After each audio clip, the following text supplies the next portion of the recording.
Bonjour à toutes, bonjour à tous.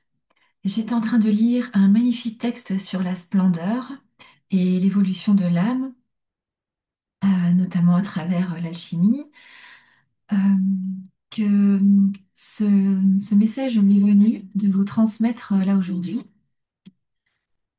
Alors, il y a quelques années, il me semble, ça devait être en 2021, je suis allée voir une exposition au musée Unterlinden à Colmar d'un peintre franco-chinois qui s'appelle Yan Peiming, un artiste qui est connu pour ses grands tableaux en noir et blanc de portraits, euh, qui fait partie de ce qu'on appelle le néo-expressionnisme, un mouvement contemporain, vraiment caractérisé par les formats monumentaux et l'intensité émotionnelle, la force du coup de pinceau. Euh, Toujours très large et gestuelle, avec une émotion vraiment très directe. Ouais, on entend une voiture passer derrière moi. Donc une émotion toujours très, très forte, très directe. Et donc j'avais été très marquée en fait par déjà, bon, le lieu nous invite vraiment c'est un appel vraiment à revenir en soi, à son intimité, parce que le musée Unterlinden est installé dans un ancien couvent de dominicains qui est reconverti donc en musée euh, et qui occupe une église avec un cloître. Et donc, quand on rentre dans ce musée, on est déjà amené à passer par ce cloître, à se recueillir. Euh, et aussi, donc, dans ce musée Unterlinden, on y retrouve un art médiéval dont le retable, le point d'orgue, en fait, c'est le retable d'Isenheim de Matthias Grunewald. En fait, c'est une œuvre de l'art gothique où on voit le Christ, différentes scènes du Christ, dont le Christ ressuscité, le Christ en gloire. Et donc j'ai vu cette exposition, c'était juste après le confinement. Et quand je suis arrivée, donc on y va progressivement, en fait, dans l'exposition, on découvre déjà toute la collection permanente, et il y a des œuvres de l'artiste qui sont présentées dans l'exposition permanente du musée, qui sont introduites comme ça et qui font écho, qui dialoguent avec les pièces du musée.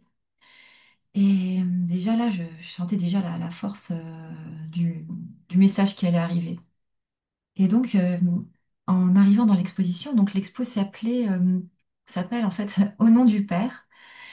Et alors, je voulais exprimer à travers cette vidéo que je fais pour vous, euh, j'avais senti que Dieu me parlait à travers l'art à ce moment-là. J'avais choisi finalement le milieu de l'art pour entendre les messages. Et ça peut être cette expo, comme ça peut être aussi d'autres expos. J'ai entendu aussi, il y a eu des messages qui me sont arrivés par le biais d'autres artistes ou autres expos. Et en tout cas, dès l'entrée, en fait, il y avait un triptyque qui était très saisissant. On voyait donc le portrait de Mao, celui de son père et ensuite celui de l'artiste. Et plus loin, on voit Mao, on voit le décès de Mao. Donc, il y avait une scène avec Mao qui était dans son cercueil, puis le père, et puis le père de l'artiste.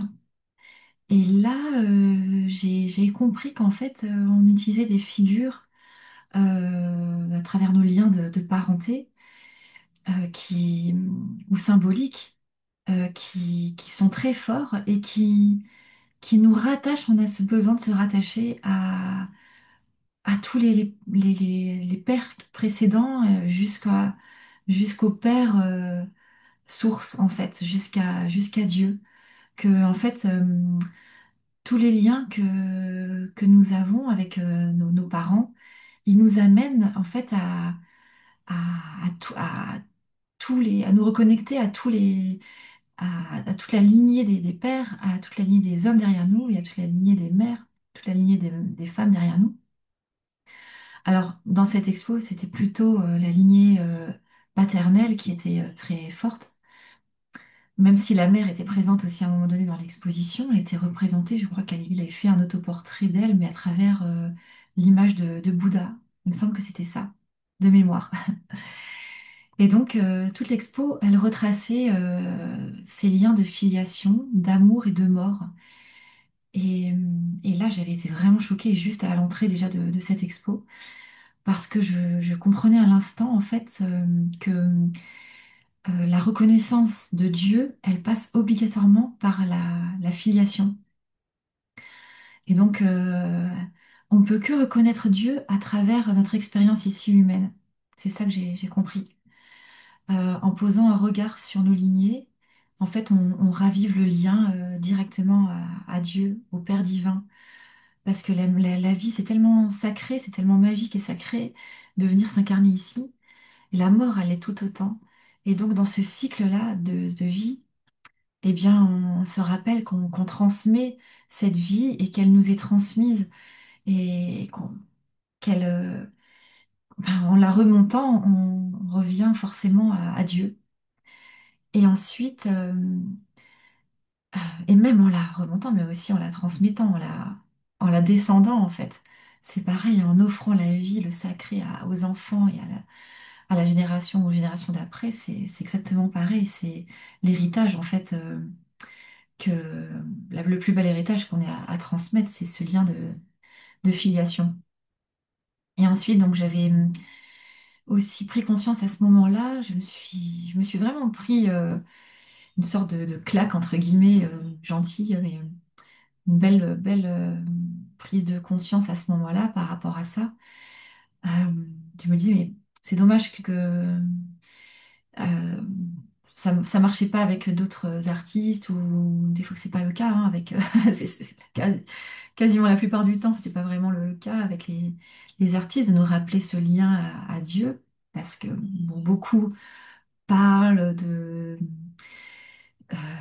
manière vraiment très terre à terre de leurs conditions ici humaines, souvent des versants de l'émotionnel, donc c'est très, très astralisé. Ça, c'est vraiment mon ressenti, sans maîtrise en fait. Euh, je ne parle pas de la maîtrise technique ou d'un concept ou d'une idée, etc., mais euh, sans maîtrise de, de son astralité. Et donc, j'ai compris à travers cette exposition que le rôle véritable de l'artiste est de transcender l'humain. Euh, j'ai compris qu'en fait, il n'y avait pas d'autre intermédiaire euh, que, que l'homme, en fait, pour comprendre qui est Dieu. Il n'y a pas d'autre intermédiaire, il n'y a pas on n'a pas besoin, nous n'avons pas besoin, nous-mêmes, d'un intermédiaire pour nous relier à Dieu, pour comprendre qui nous sommes. Et donc, le rôle de l'artiste, il est de rappeler cela. Et en fait, les expositions, j'avais toujours ce sentiment, quand je démarrais ce métier dans l'art, tout ça, que quand on se regroupait lors d'un vernissage, en soir, ou même le matin, ou le dimanche, que c'était des réunions familiales. Je voyais ça comme des moments de prière collective, sauf que je suis pas certaine en fait que les gens soient vraiment dans la foi quand ils vivent leur vernissage et qu'ils vont voilà vivre ce qu'ils ont à vivre.